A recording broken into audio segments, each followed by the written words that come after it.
जय जय श्री राधे। गीता जी अध्याय 2 श्लोक 30।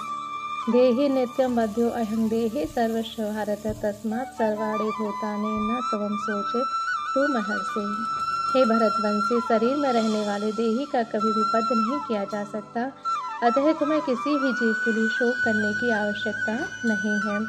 तात्पर्य: अब भगवान अविकारी आत्मा विषयक अपना उपदेश समाप्त कर रहे हैं। अमर आत्मा का अनेक प्रकार से वर्णन करते हुए कृष्ण भगवान ने आत्मा को अमर तथा शरीर को नाशवान सिद्ध किया है।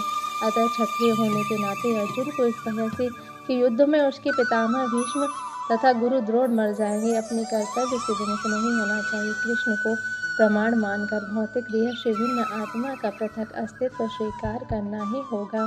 यह नहीं कि आत्मा जैसी कोई वस्तु नहीं है या कि जीवन के लक्ष्य रसायनों की अंतःक्रिया के फलस्वरूप एक विशेष अवस्था में प्रकट होते हैं। यद्यपि आत्मा अमर है, किंतु इससे हिंसा को प्रोत्साहित नहीं किया जाता। फिर भी युद्ध के समय हिंसा का निषेध नहीं किया जाता, क्योंकि तब इसकी आवश्यकता नहीं रहती है।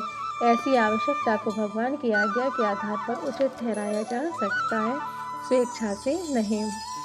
श्लोक 31। स्वधर्ममपि चावेक्षणा विकम्पितु महर्षि धर्माद्य युद्राक्षेत अन्यत्र क्षत्रियस्य न विद्यते।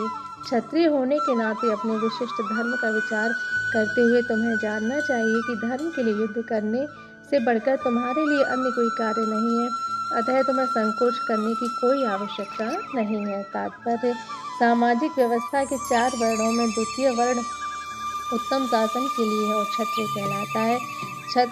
छत का अर्थ है चोट खाया हुआ, जो क्षति से रक्षा करे, वह क्षत्रिय कहलाता है।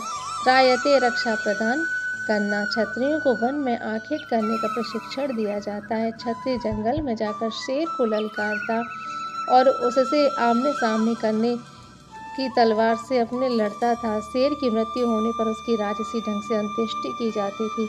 आज भी जयपुर रियासत के क्षत्रिय राजा इस प्रथा का पालन करते हैं। क्षत्रियों को विशेष रूप से ललकारने तथा मारने की शिक्षा दी जाती है, क्योंकि कभी कभी धार्मिक हिंसा अनिवार्य होती है। इसीलिए क्षत्रियों को सीधे संन्यास आश्रम ग्रहण करने का विधान नहीं है।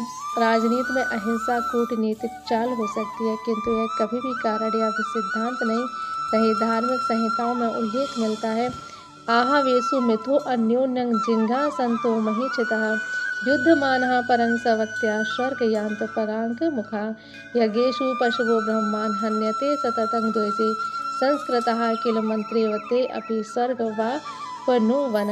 युद्ध में विरोधी ईर्ष्यालु राजा से संघर्ष करते हुए मरने वाले राजा या क्षत्रिय को मृत्यु के अनंतर वे ही उच्च लोक प्राप्त होते हैं, जिनकी प्राप्ति यज्ञाग्नि में मारे गए पशुओं को होती है। अतः धर्म के लिए युद्ध भूमि में वध करना तथा याज्ञिक अग्नि के लिए पशुओं का वध करना हिंसा कार्य नहीं माना जाता, क्योंकि इससे निहित धर्म के कारण प्रत्येक व्यक्ति को लाभ पहुंचता है और यज्ञ में बलि दिए गए पशु को एक स्वरूप से दूसरे में बिना विकास प्रक्रिया के तुरंत मनुष्य का शरीर प्राप्त हो जाता है।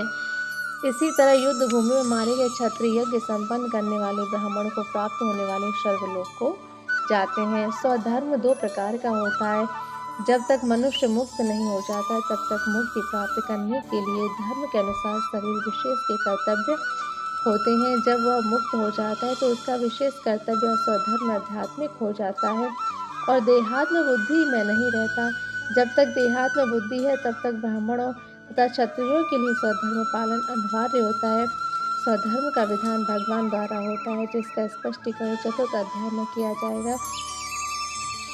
शारीरिक स्तर का स्वधर्म को वर्णाश्रम धर्म तथा आध्यात्मिक बोध का प्रथम सोपान कहते हैं। वर्णाश्रम धर्म अर्थात प्राप्त शरीर के विशिष्ट गुणों पर आधारित स्वधर्म की अवस्था से मानवीय सभ्यता का शुभारंभ होता है। वर्णाश्रम धर्म के अनुसार किसी कार्य क्षेत्र